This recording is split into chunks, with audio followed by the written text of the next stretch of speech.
छगन भुजबळ पुण्यामध्ये बोलतायत, थेट जाऊयात. मॅडम पण तुमच्या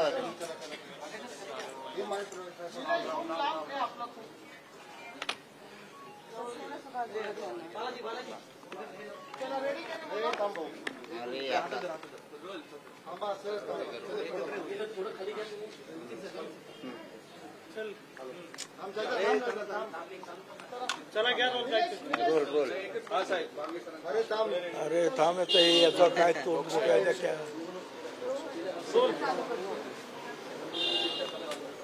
अरे काय रे बाबा हातात धर ना धर हातात.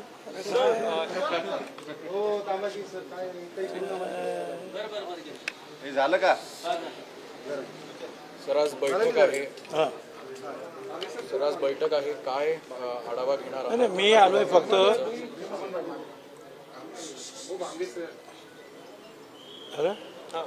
आलोय फक्त भिडेवाड्याचं काम म्हणजे भिडेवाडा आता ती जागा जी आहे सुप्रीम कोर्टापर्यंत लढलो आपण आणि जागा ताब्यात घेतली, पण पुढे अजून त्याचं काम सुरू होत नाही. मध्ये हे 2-2.5 महिने जे आहे आचारसंहिता आणि निवडणुकीमध्ये गेले. त्याचबरोबर आपल्याला सगळ्यांना कल्पना आहे की महात्मा ज्योतिराव फुले आणि सावित्रीबाई फुले ज्या वाड्यात राहत होते, ज्या वाड्याची विहीर आहे, बाल संगोपन केंद्र वगैरे सगळं आहे, त्या वाड्याच्या बाजूला 500 माणसंसुद्धा बसू शकणार नाहीत अशी सुद्धा जागा नाही.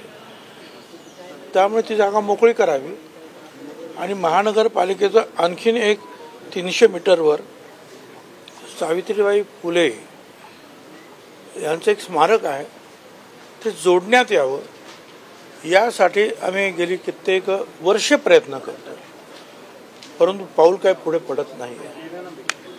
आता मग शेवटी आता काल मला कळलं की अजित दादा इकडे येणार आहेत मिटिंगला. तर म्हटलं आमची पण मिटिंग आहे, पालकमंत्री आहात तुम्ही. आणि मग कोणीतरी मग उपोषणाला बसलं, अडचण निर्माण झाली, त्याच्यानंतर काहीतरी पावलं उचलायची. त्यापेक्षाही सरकारी अधिकारी का काम करत नाही, त्यांना करायचं नाही आहे का? त्याच्यासाठी आम्ही आंदोलन करण्याची आवश्यकता आहे का? हे सगळं त्यांना विचारलं पाहिजे. त्यासाठी मी खास इथे आलो आहे. भिडेवाड्याच्या 2-3 डिझाईन्स महापालिकेनं तयार केल्या, आर्किटेक्चरल डिझाईन्स ज्या आहेत त्या, आणि राज्य सरकारकडे पाठवून दिल्या. त्याच्यापैकी एकही नक्की झालेली नाही आणि त्याच्यावर सुद्धा निर्णय होत नाही. आता बघून मी स्वतः करीम साहेब जे चीफ सेक्रेटरी यांना 5-7 वेळा फोन करून सांगितलं. त्यांनी 2-3 मीटिंग घेतलेलं आहे या बाबतीमध्ये, काय करावं, कसं करावं, काय असावं तिथे. आता मी म्हटलं एकदाचं काही करा, जे काही करायचं ते सुरू तर करा, मग पाहू त्याच्यामध्ये काय ॲडिशन डिलिशन काय करायचं ते नंतर करता येतील. शाळेची सुद्धा घोषणा झाली होती तेव्हा भिडेवाड्यामध्ये सावित्रीबाईंचं स्मारक म्हणून शाळा जी आहे ती. हो, पण आता त्यांचं असं म्हणणं आहे की तिथे काही अडचणी आहे शाळा निर्माण करण्यासाठी. तिथे पार्किंगची जागा नाही आहे, तिथे आजूबाजूला जे त्यांचं म्हणणं आहे की अनेक शाळा आहेत, मग मुलं येतील का तिथे, आणि मग त्याच्यासाठी किती माळ्याची बिल्डिंग बांधावी लागेल. या सगळ्या पार्श्वभूमीवर मग तिथे कौशल्य विकास असं काही सुरू करावं का, स्मारक आणि कौशल्य विकास किंवा इतर काही गोष्टी सुरू करता येतील का, स्मारक आणि शिक्षण ह्या दोन्ही गोष्टीचा तिथे कसा मेळ बसेल याचा विचार जो आहे अनेक काही 2 वर्ष तरी निदान आम्ही सगळे प्रयत्न करतो आहोत. तर आता एकदाच आम्ही सांगतो की काही निर्णय घ्या, पण घ्या. शाळेचा प्रस्ताव बारगळलाय काय? पुढे नेक्स्ट शाळेचा प्रस्ताव बारगळला, उत्तर दिलं मी तुम्हाला. सर तुम्ही नाराज आहे अशी चर्चा कालपासून सुरू होती. तुम्हाला राज्यसभा खासदार काय कसं काय तुम्हाला वाटलं मी नाराज आहे? ते चर्चा म्हणतो, मला नाही वाटत चर्चा ते तुम्हीच करत असता. तुम्ही पण बोलला त्याच्यावरती सर काल की मी नाराज नाही, पण इच्छा होती मला खासदार व्हायचं. काय झालं? इच्छा व्यक्त केला होता. मला इच्छा आहे आणि म्हणून तर जे आहे नाशिकची लोकसभा लढवायला सुद्धा मी तयार झालो होतो. दिल्लीतून माझं तिकीट त्यांनी फायनल केलं असं मला सांगितलं, म्हणून मी कामाला लागलो. आणि त्याच्यानंतर 1 महिना त्याचं जे आहे निकाल जाहीर होईना, त्याच्यामुळे म्हटलं बा आता हे बस झालं, हे ह्युमिलिएशन खूप होत आहे, काय मी थांबून घेतो काय. कारण समोरचा जो आहे उमेदवार 1 महिन्यापासून कामाला लागलेले आहेत, कोणाला द्यायचं त्यांना द्या. आणि ते माघार घेतल्यानंतर सुद्धा 12-15 दिवसांनी जे आहे उमेदवारी जाहीर झाली, म्हणजे शेवटच्या फॉर्म भरायचा शेवटचा दिवस त्याच्या आदल्या दिवशी. आता या सगळ्याचे परिणाम शेवटी जे आहे जय पराजय याच्यावर होत असतात। आणखी राज्यसभा जी आहे ती शिल्लक राष्ट्रवादीच्या कोट्यातली ती हवी आहे का? पक्षातून काही नाही हे ठीक आहे, आता पक्ष म्हटल्यानंतर सगळ्याच गोष्टी तुमच्या मनाप्रमाणे होत नाहीत, थांबावं लागतं काही वेळेला आपल्याला, बघा थांबण्याची। बरं माझ्या आयुष्यामध्ये 57 वर्षाचं आयुष्य झालं माझं राजकारणात, जेवढं शिवसेनेनं झालं तेवढं मला झालं। याच्यामध्ये अनेक वेळा असं झालं की आपल्याला वाटतं की असं व्हायला पाहिजे पण नाही होत आहे, काय असेल कदाचित तो दैवाचा भाग असेल, कदाचित काही कंपल्शन्स असतील पार्टीच्या। लोकसभा किंवा राज्यसभा दोन्ही वेळी तुमच्यावरच का अन्याय? ते त्यांना आता विचारा कोणाला जाण्याचं, मला काय माहिती काय। पवार कुटुंबामध्ये सगळी पदं गेलेली आहेत, सुनित्रा वहिनी असतील, दादा असली, घराणेशाही असं वाटत नाही, कारण की आजपर्यंत भाजपकडनं म्हणजे घराणेशाही सर्वसामान्य कार्यकर्त्याला कधी नाही मिळालं असं वाटतं तुम्हाला? पुढे नेक्स्ट साहेब तुम्ही लोकसभेमध्ये दलित मतदार आणि मुस्लिम मतदार जे आहे ते महायुतीकडे आलेले आणि घटना नाही बदल आपण का म्हणजे महायुती का मागे पडली महाराष्ट्रामध्ये, याचं काहीतरी तर विश्लेषण झालं पाहिजे, काहीतरी तर अभ्यास झाला पाहिजे। माझ्या दृष्टीने हा अभ्यास आहे, पण आता मीच काय म्हणतो, मुख्यमंत्री पण तेच म्हणायला लागले, बाकीचे सगळे जे नेते आहेत ते पण तेच म्हणायला लागले की आपण 400 पार हे म्हटल्यामुळे असं लोकांना वाटलं की संविधानामध्ये बदल करण्यासाठी असा प्रचार केला गेला आणि तो प्रचार लोकांच्या मनामध्ये बसला।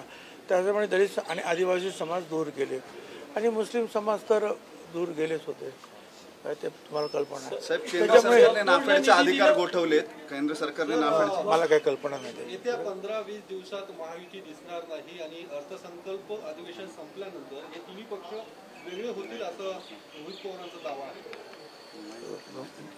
असं आहे की त्यांनी काय भविष्य कुठे पाहिलं मला काय कल्पना नाही, पण मी पाहिलेल्या भविष्यामध्ये कसं काय दिसत नाही। सर एक हिंदी में सवाल पूछता हूँ, जब से नतीजे आए हैं चुनाव के, संघ काफ़ी आरएसएस काफ़ी आलोचना कर रहा है बीजेपी का, और इनफैक्ट एनसीपी के बारे में भी उन्होंने कमेंट किया है कि एनसीपी को इसमें लेना कोई ज़रूरत नहीं थी, इससे उनका बीजेपी का कैडर कहीं नाराज़ हो गया है। कैसे देखते हैं आप संघ जो टिप्पणियां कर रहा है? देखिए अब उनका नाराज़ होना वो स्वाभाविक है, क्योंकि जब जैसे मैं विश्लेषण करता हूँ कि ये क्यों हुआ, वैसे वो भी कर रहे हैं। अब मैं ये कहना चाहूँगा कि भाई 48 सीटों में हमको कितनी सीटें दी गई? 4, और 4 में जो है 2 सीट जो है वो तो जो शिरूर जो है वो शिंदे साहब का आदमी उधर के, और वो बाकी दूसरा क्या है वो परमानेंट, वो भी उन्होंने कहा कि एक धनगर समाज को देना चाहे जानकर तो हमारे पाले में आए 2 सीट, एक रायगढ़ दूसरी बारामती, एक जगह हम जीत गए एक जगह हम हार गए। अब उससे कैसे आप बोल सकते हैं कि 48 सीटों पर परिणाम हुआ? हमको तो 2 ही सीट मिले सही मायने में लड़ने के लिए। दूसरी बात ये मानता हूँ कि थोड़ी सी जो है पीछे हट हुई है, मगर ये देश में दूसरे राज्यों में भी तो ये हुआ है, जैसे यूपी, कोई भी बोल नहीं रहा था कि ऐसा यूपी में इतने पीछे बीजेपी आएगी, मगर आ गई।